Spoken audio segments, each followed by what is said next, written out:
Hey everyone, welcome to my channel Initial Solution.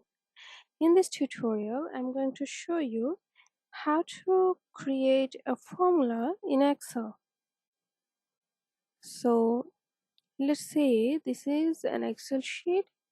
Here you can see there are some data um, which includes names, marks, and obtained marks. So here we want to uh, have their total marks and the total names. So let's get started. First select the names and then select the names and just simply click on the copy option. These names are copied here, and click on the paste option. Here you can see there are some paste options. From the paste spatials there is an option of transpose. Let's click on it, and here you can see the names are pasted. So then we want to have our total marks, right? So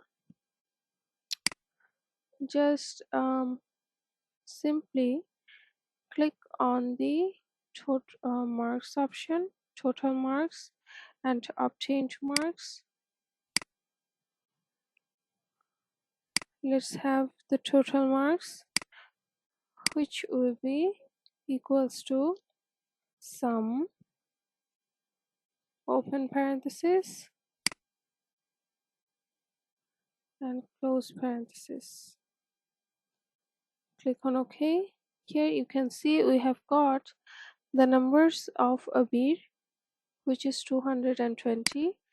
With the same process we can have Antik, John's, Shoykot's, Zian's numbers as well.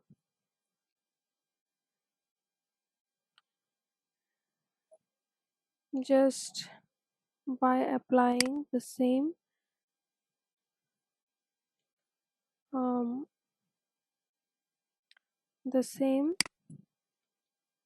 formula, and then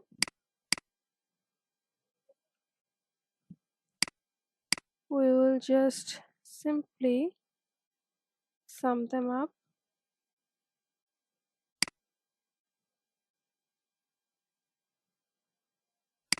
As you can see, we can have the numbers as per the member. I'm not showing all the members number. I'm just showing the 4 of them. So you can just simply sum them up, sum all of them by applying the same formula. As you can see, the total marks are here. So yeah, this is how you can create a formula in Excel. So hope this video helped you guys. If it did, then please like, comment and share this video. Subscribe to our channel and don't forget to press the bell icon to get more useful videos like this. Thanks so much for watching. Bye bye.